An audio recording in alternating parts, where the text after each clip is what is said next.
하나님의 말씀 보도록 합니다. 하나님의 말씀은 신명기 29장 1절에서 21절까지의 말씀을 교독합니다. 구약 성경 308페이지에 있습니다. 신명기 29장 1절로부터 21절까지의 말씀 교독합니다. 1절의 말씀을 제가 먼저 봉독해 올립니다. 호렙에서 이스라엘 자손과 세우신 언약 외에 여호와께서 모세에게 명령하여 모압 땅에서 그들과 세우신 언약의 말씀은 이러하니라. 모세가 온 이스라엘을 세우고 그들에게 이르되 여호와께서 애굽 땅에서 너희의 목전에 바로와 그의 모든 신하와 그의 온 땅에 행하신 모든 일을 너희가 보았나니 곧 그 큰 시험과 이적과 큰 기사를 내 눈으로 보았느니라. 그러나 깨닫는 마음과 보는 눈과 듣는 귀는 오늘 여호와께서 너희에게 주지 아니하셨느니라. 주께서 40년 동안 너희를 광야에서 인도하셨거니와 너희 몸에 옷이 낡아지지 아니하였고 너희 발의 신이 헤어지지도 아니하였으며 너희에게 것도 얻지 못하며 포도주나 독주를 마시지 못하게 하였으나 주는 너희 하나님 여호와이신 줄을 알게 하려 하심이라. 너희가 이곳에 올 때에 헤스본 왕 시온과 바산 왕 옥이 우리와 싸우러 나왔으므로 우리가 그들을 치고 그 땅을 차지하여 르우벤과 갓과 므낫세 반집파에게 기업으로 주었나니 그런즉 너희는 이 언약의 말씀을 지켜 행하라. 그리하면 너희가 하는 모든 일이 형통하리라. 오늘 너희 곧 너희의 자손과 너희의 지파와 너희의 장로들과 너희의 지도자와 이스라엘 모든 남자와 너희의 유아들과 너희의 아내와 및 내 준중에 있는 객과 너를 위하여 나무를 패는 자로부터 물 깃는 자까지 다 너희의 하나님 여호와 앞에 서 있는 것은 내 하나님 여호와 언약에 참여하며 또 내 하나님 여호와께서 오늘 내게 하시는 맹세에 참여하여 여호와께서 내게 말씀하신 대로 또 내 조상 아브라함과 이삭과 야곱에게 맹세하신 대로 오늘 너를 세워 자기 백성을 삼으시고 그는 친히 내 하나님이 되시려 함이니라. 내가 이 언약과 맹세를 너희에게만 세우는 것이 아니라 오늘 우리 하나님 여호와 앞에서 우리와 함께 여기 서 있는 자와 오늘 우리와 함께 여기 있지 아니한 자에게까지이니 우리가 애굽 땅에서 살았던 것과 너희가 여러 나라를 통과한 것을 너희가 알며 너희가 또 그들 중에 있는 가증한 것과 목석과 은금의 우상을 보았느니라. 너희 중에 남자나 여자나 가족이나 지파나 오늘 그 마음이 우리 하나님 여호와를 떠나서 그 모든 민족의 신들에게 가서 섬길까 염려하며 독초와 쑥의 뿌리가 너희 중에 생겨서 이 저주의 말을 듣고도 심중에 스스로 복을 빌어 이르기를 내가 내 마음이 완악하여 젖은 것과 마른 것이 멸망할지라도 내게는 평안이 있으리라 할까 함이라. 여호와는 이런 자를 사하지 않으실 뿐 아니라 그 위에 여호와의 분노와 질투의 불을 부으시며 또 이 책에 기록된 모든 저주를 그에게 가하실 것이라. 여호와께서 그의 이름을 천하에서 지워버리시되 21절의 말씀을 같이 읽습니다. 여호와께서 곧 이스라엘 모든 지파 중에서 그를 구별하시고 이 율법책에 기록된 모든 언약의 저주대로 그에게 화를 더하시리라. 아멘. 죄송합니다. 신명기 29장과 30장은 모세가 이제 눈을 감기 전에 이스라엘 백성 2세대와 다시 언약을 맺은, 하나님을 잘 믿자는 언약을 맺은 언약이라 해서 모압 언약이라고 불립니다.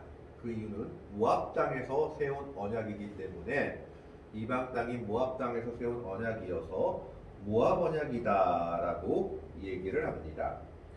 이 모압 언약은 어떤 구절을 가지고 있냐 하면 29장 2절에서 9절까지는 하나님께서 행하신 역사적 일들에 대해서 회고를 합니다. 그리고 10절에서 15절까지는 하나님과의 계약 수립에 대해서 초청을 합니다. 마지막으로 16절에서 29절까지는 하나님을 배신하는, 즉 믿음을 배신하는 반역자에게는 저주가 임하리라는 경고와 그 저주가 무엇인지에 대해 이야기하고 있습니다. 그러나 이것으로 끝나는 것이 아니라 30장 1절부터 10절까지는 혹시나 반역했을지라도 회개하면 하나님께서 회복해 주실 것이다 라는 계약 당사자의 회복에 대해서 이야기합니다. 하나님의 은혜에 대해서 얘기하고 있는 겁니다. 그리고 30장 11절에서 20절까지는 계약을 빨리 수립하고 그 안에 들어오라는 확고한 결단을 촉구하는 내용으로 모압 언약은 구절을 가지고 있습니다. 모세가 이 모압 언약을 다시 한번 이스라엘 백성들과 하나님과의 언약을 맺은 이유는 유언각도 같은 것인데 그 이유는 단 한 가지죠. 크게 보자면 하나님의 은혜를 경험한 이들, 하나님의 놀라운 이적을 경험한 1세대들이 모두 다 죽었기 때문입니다. 광야 40년 생활 동안 그들이 하나님의 말씀을 불순종했기 때문에 여호수아와 갈렙을 제외하고는 아무도 가나안 땅에 들어가지 못할 것이다. 그리고 그들이 정탐한 40일 동안 1년으로 계산해서 40년간 광야를 헤맬 것이다 라고 하나님께서 말씀하셨던 것처럼 1세대는 아무도 가나안 땅에 들어가지 못하고 가나안 땅을 바라보기만 하고 다 죽어버렸습니다. 심지어 모세도 가나안 땅을 보기만 했죠. 느보산에 올라가서 들어가지 못하고 죽었다고 성경은 기록하고 있죠. 오로지 여호수아와 갈렙 외에는 1세대는 다 이제 가나안 땅을 들어가지 못하고 죽었던 겁니다. 그러면 그 당시 20세, 16세 이하였던 아이들이 이제 장성하여 가나안 땅을 정복해야 될 주체가 되어버렸는데 이 아이들은 무엇이 문제였냐? 하나님의 놀라운 이적과 은혜를 직접적으로 체험하지 못한 세대였습니다. 간접적으로 말을 듣기는 했거나 만나를 조금 먹어보기는 했지만 하나님의 놀라운 은혜, 그리고 하나님의 놀라운 역사들을 직접적으로 체험하지 못한 세대였던 겁니다. 홍해를 가른 기적, 애굽 땅에서 10가지 재앙을 내린 그 재앙의 모습들, 그리고 하나님께서 광야에서 만나와 메추라기를 내려주신 일들, 물이 없을 때 무리바 샘물에서 반석을 깨서 물을 주신 그런 일들을 직접 체험한 세대가 아니었기 때문에 그들을 데리고 이제 다시 한번 호렙산 언약과 같은 언약을 체결해야 될 필요가 있었던 겁니다. 그래서 1절에 보면 호렙에서 이스라엘 자손과 세우신 언약 외에 여호와께서 모세에게 명령하여 모압 땅에서 그들과 세우신 말씀은 이러하니라. 우리 성경으로 보면 호렙에서 이스라엘 자손과 세우신 언약 외에라고 해서 모압 언약이 뭔가 다른 언약을 세운 것처럼 보이지만 원어의 뜻을 보면 그 언약에 덧붙여서라는 뜻을 가지고 있습니다. 즉 호렙산 언약을 그대로 가지고 왔는데 이제 거기서 덧붙여서 이 세대에게 이 언약을 그대로 지킬 것을 촉구하며 언약의 당사자가 되라고 촉구하고 있는 것이 모압 언약인 것입니다. 그러면 이 모압 언약의 대상이 누구냐? 이 모압 언약의 대상이 누군지에 대해서는 오늘 본문 10절과 11절과 15절의 말씀에 나와 있습니다. 10절과 11절에 보면 하나님께서 누구와 이 언약을 세우냐 하면 10절의 말씀, 11절의 말씀을 보겠습니다.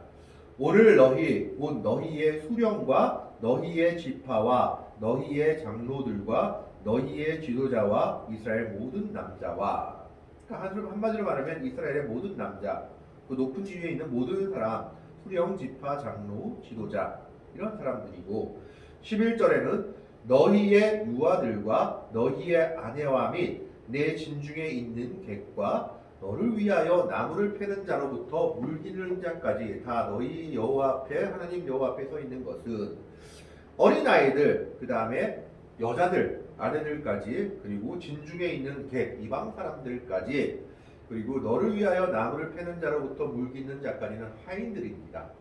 이스라엘 백성들이 전쟁을 해서 승리하여서 하인, 노예로 삼아서 나무를 패고 물기는 자로 삼은 이방 백성들까지 이 언약의 대상자다라고 얘기하고 있는 겁니다. 한마디로 얘기하면 하나님이 이 모압 언약에는 차별이 없이 모든 사람이 다 이 언약에 동참해야 되고 이 언약의 대상자다라고 얘기하고 있습니다.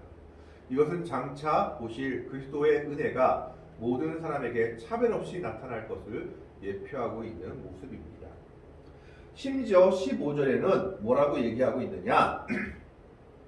오늘 우리 하나님 여호와 앞에서 우리와 함께 여기 서 있는 자와 오늘 우리와 함께 여기 있지 아니한 자에게까지이니, 즉 하나님과 언약을 세우기 위해서 그 앞에 나와 있는 모든 사람들뿐만 아니라 진중에 있는 객까지 얘기를 했었죠. 혹시나 병에 걸려서, 그리고 몸이 연약해서, 그리고 나이가 많아서 진 밖으로 나오지 못하고 진 안에 누워있는 모든 자도 이 언약의 대상에 포함된다라는 겁니다. 그리고 이것을 더 확대 해석해 보자면은 오늘 우리와 여기 함께 있지 아니한 자는 앞으로 다가올 미래의 세대, 이들의 후손들까지 이 언약의 대상자들이다라고 얘기하고 있는 겁니다. 그래서 이 모압 언약의 대상자는 누구냐? 한마디로 말하면 하나님의 은혜 안에 있는 모든 자들, 즉 이스라엘 진영에 있는 모든 자들, 2세대뿐만 아니라 이방 백성들, 노예들, 그리고 심지어 그 언약을 맺기 위해서 그 앞에 나와 있지 못하고 몸이 아파서 진중에 누워있는 노인부터 병자 모든 사람을 대상으로 하고 있고 앞으로 다가올 미래의 세대까지 이 언약의 대상자들이다라고 얘기하고 있는 겁니다. 그리스도의 은혜가 모든 사람에게 열려 있는 것처럼 모압 언약의 대상자는 이렇게 광범위하게 모든 사람에게 열려 있음을 예표적으로 보여주고 있는 겁니다.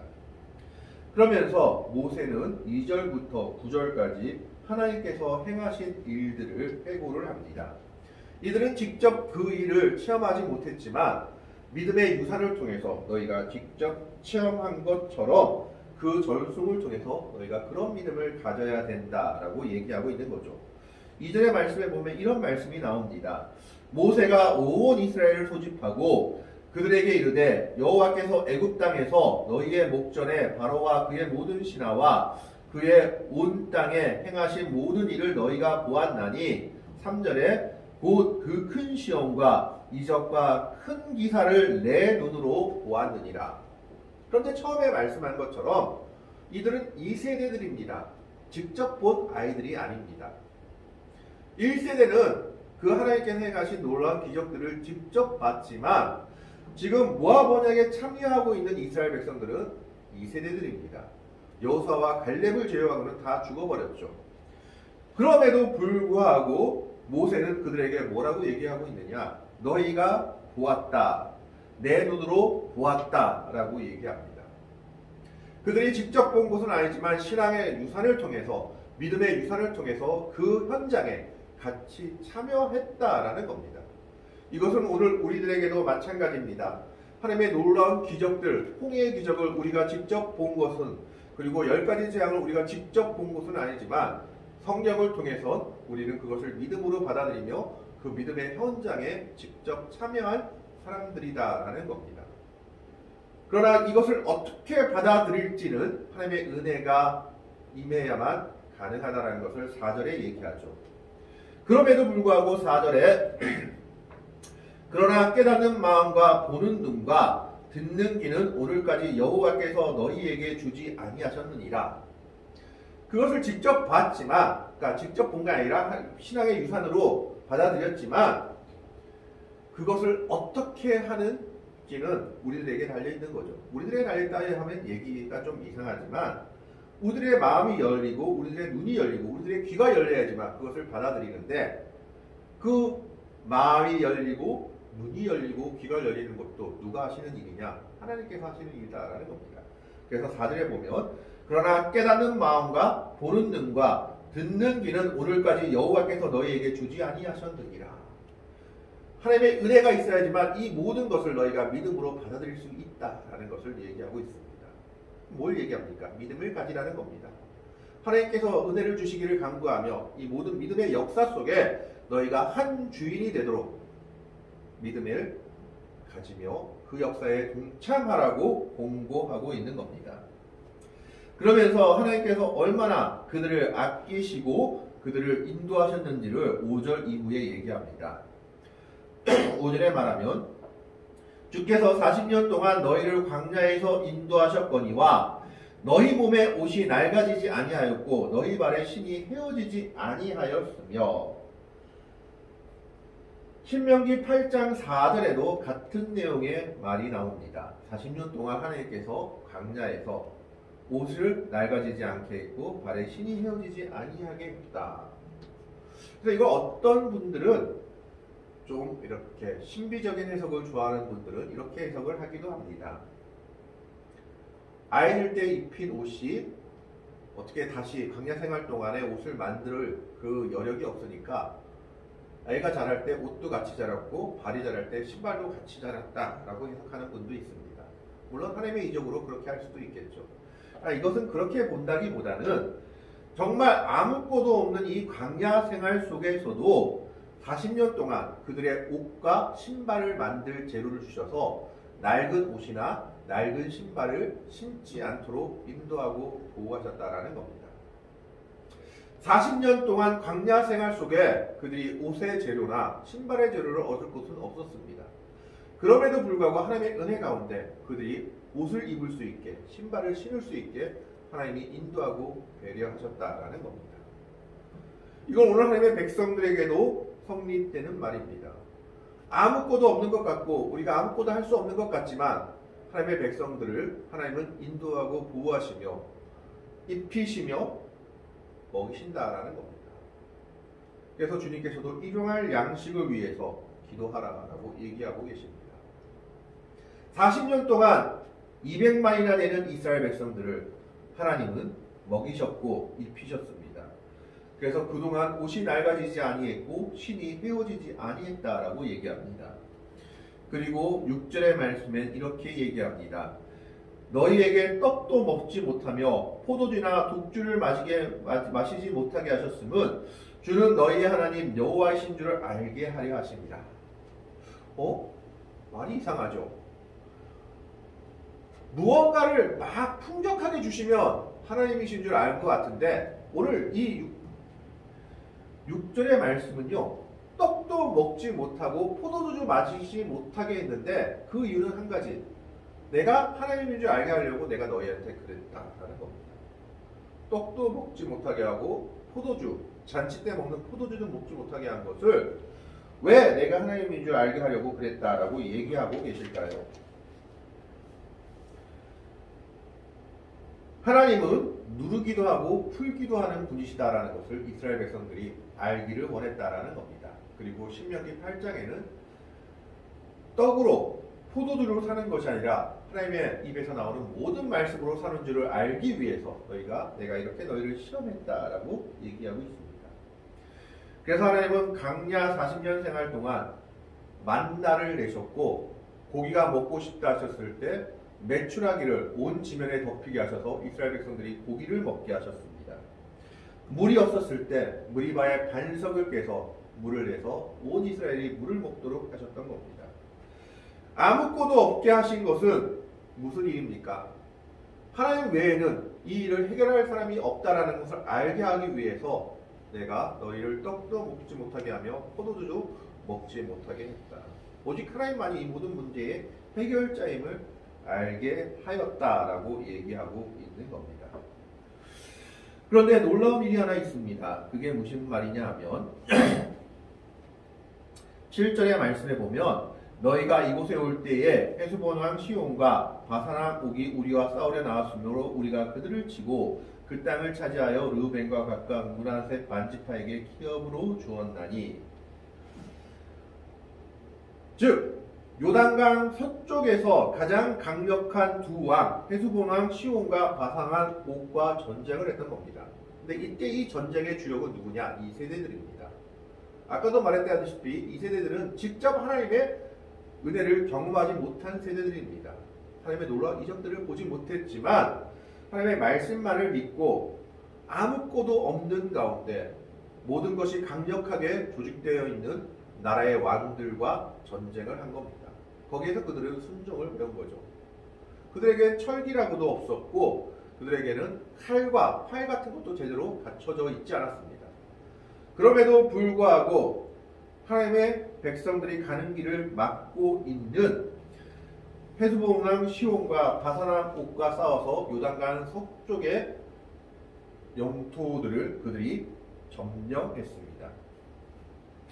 뿐만 아니라 8절 말씀을 보면 그 땅을 차지하여 르우벤과 각과 므낫세 반지파에게 기업으로 주었나니 두 지파 반이 이 땅을 기업으로 받았습니다. 이것은 무엇을 예표하는가? 요단강을 건너서 나머지 요단 동편의 많은 땅들도 그들이 점령하게 될 것이요 나머지 기업들도 나머지 지파들도 이 땅을 기업으로 받을 것임을 예표적으로 보여주고 있는 겁니다. 그래서 9절에 이렇게 얘기하죠. 그런즉 너희는 이 언약의 말씀을 지켜 행하라. 그리하면 너희가 하는 모든 일이 형통하리라. 하나님의 말씀에 순종하기만 한다면 요단 서쪽에서 이스라엘의 두 지파 반이 이렇게 땅을 얻고 기업을 얻은 것처럼 나머지 지파들도 요단 동쪽에서 너희의 땅을 얻게 될 것이요 너희의 가나안 땅을 정복하며 그 앞이 순조롭게 될 것이다. 그러니 어떻게 살아라? 하나님의 말씀대로 살아라. 그것이 너에게 복이다 라고 다시 한번 얘기하고 있습니다. 누구에게요? 이스라엘 안에 하나님의 은혜에 들어와 있는 모든 사람에게, 심지어 거기 서 있지 않는 미래 세대까지 포함해서 얘기하고 있는 겁니다. 그러면서 16절 이후에는 우상 섬김에 대해서 경고하고 있습니다. 16절 17절을 봅니다. 우리가 애굽 땅에서 살았던 것과 너희가 여러 나라를 통과한 것을 너희가 알며 너희가 또 그들 중에 있는 가증한 것과 목석과 은금의 우상을 보았느니라. 이스라엘 백성들은 애굽 땅에서 애굽 백성들이 섬기는 여러 우상들을 보았고 또 애굽 땅에서 나오면서 가나안 땅 그리고 또 광야에서 방황하면서 여러 나라의 신들을 보았던 겁니다. 그러면서 그 우상을 섬기는 것이 어떤 결과를 가져오는지도 보았습니다. 그런데 문제는 그럼에도 불구하고 그 중에서도 우상에게 마음을 뺏길 사람이 있을 것이다 라는 것을 하나님은 아셨던 겁니다. 그래서 18절에 이렇게 얘기합니다. 너희 중에 남자나 여자나 가족이나 지파나 오늘 그 마음이 우리 하나님 여호와를 떠나서 그 모든 민족의 신들에게 가서 섬길까 염려하며 독초와 쑥의 뿌리가 너희 중에 생겨서. 이스라엘 백성들 중에 우상을 섬기면서 이런 생각을 할지도 모르겠습니다. 나 하나쯤이야 우상을 섬긴다고 뭐 큰일이 있겠어. 그러나 그 하나 때문에 온 공동체가 어려움을 겪게 됐다는 것을 우리가 아간의 범죄를 통해서 보게 됩니다. 그러나 이스라엘 백성들 중에서는 그런 생각 없이 그냥 나한테 잘해주는 신, 내가 잘 먹고 잘 사는 신을 섬기지 하는 사람들이 분명히 생길 것이다 라는 겁니다. 독초와 쑥의 뿌리가 생기는데 이 사람들이 어떤 착각을 하느냐? 19절의 말씀을 보겠습니다. 이 저주의 말을 듣고도 심중에 스스로 복을 빌어 이르기를 내가 내 마음이 완악하여 젖은 것과 마른 것이 멸망할지라도 내게는 평안이 있으리라 할까 함이라. 무슨 말입니까? 하나님께서 경고하셨죠. 우상 섬기면 죽어. 그리고 너에게 큰일이 있을 것이야 라고 경고하셨음에도 불구하고 독초와 쑥을 뽑기 위해서 적은 것과 마른 것까지 뽑아내야 되는 그런 일들이 있음에도 불구하고 그들은 뭐라고 얘기합니까? 아니, 내가 우상 섬긴다고 나 죽지 않아 라고 생각하는 겁니다. 그 이유는 크게 두 가지입니다. 첫 번째는 우상이 나를 보호해줄 것이다 라는 착각. 두 번째는 내가 우상을 섬긴다고 해도 이스라엘 백성인데 하나님이 나를 죽이겠어? 그래도 하나님 백성인데? 라는 그 두 가지 착각 때문에 우상을 섬기면서 뭐라고 얘기하느냐? 나 우상 섬긴다고 하나님 심판받지 않고 죽지 않을 거야. 난 평안하게 살 거야 라고 생각하는 사람들이 있다라는 겁니다. 거기에 대해서 하나님께서 분명하게 경고하십니다.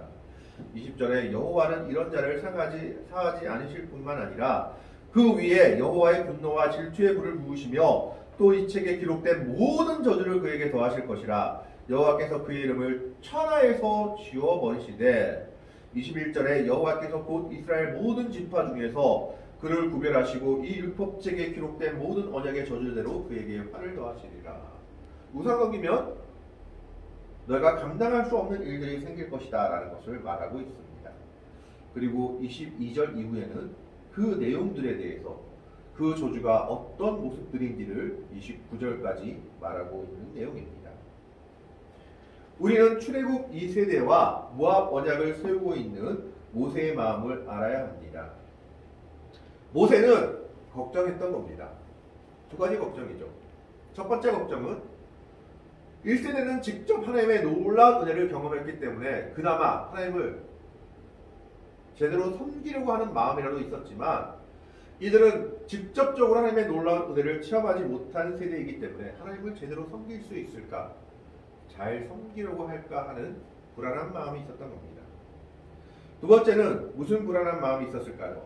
가나안 땅에 가면 우상들이 많을 건데 1세대도 그 우상 때문에 넘어졌는데 이들이 그 우상 때문에 또 넘어질까 하는 염려가 있었던 겁니다. 그래서 모압 언약의 내용은 크게 두 가지로 볼 수 있습니다. 하나님 말씀대로 잘 살자, 하나님 잘 섬기라. 두 번째, 우상 섬기지 말아라. 이것이 모압 언약의 큰 두 줄기다라고 말할 수 있습니다. 그것을 염두해서 지금 모세는 하나님께서 행하신 놀라운 일들을 얘기하면서 너희가 이것을 마음에 받아들이고 믿음으로 간다면 하나님께서 너희에게 복을 주시고 너희에게 약속하신 것들을 주실 것이다. 그런데 그렇지 않고 너희가 우상을 섬기게 되면 너희는 저주에 빠지게 되고 결국은 천하에서 도태되게 되고 멸망하게 될 것이다. 이것을 말하고 있는 겁니다. 그래서 모압 언약을 세우고 있는 거죠. 그리고 30장에서는 혹시나 너희가 우상을 섬기더라도 깨닫고 하나님께로 다시 돌아와서 회개하면 하나님 받아주시고 회복해 주실 것이다. 그러니 다시 돌아와야 된다라고 말하고 있는 겁니다. 하나님은 하나님의 백성들을 위해서 놀라운 일들을 행하시는 분이십니다.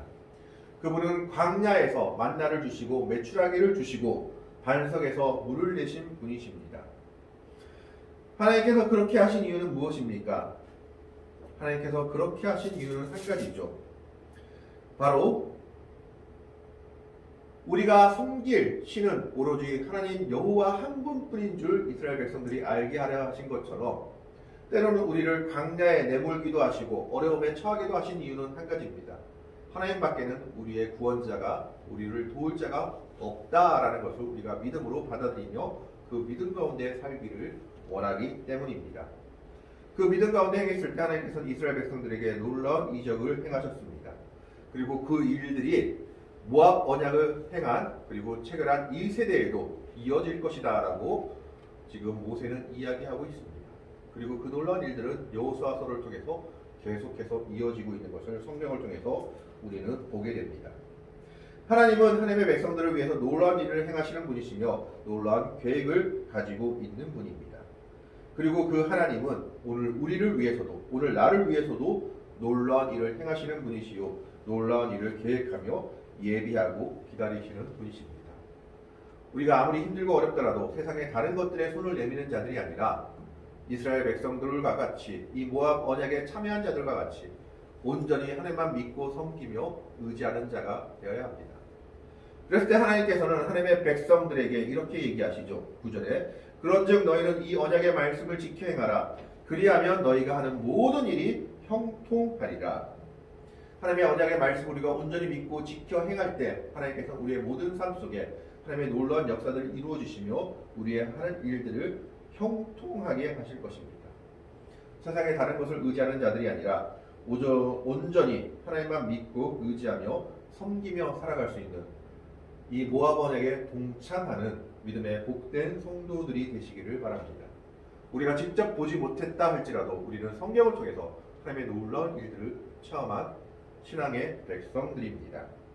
이 하나님만 섬기며 믿고 살아가는 믿음의 복된 성도들이 될 수 있기를 바라며 이런 믿음의 귀한 여정을 나아갈 수 있는 귀한 성도들이 될 수 있기를, 그리고 이 언약의 말씀을 지킴으로 말미암아 하나님의 은혜 가운데 우리가 하는 모든 일이 형통하게 되는 역사가 있기를 주님의 이름으로 간절히 축원합니다. 기도하겠습니다. 하나님, 오늘은 모압 언약을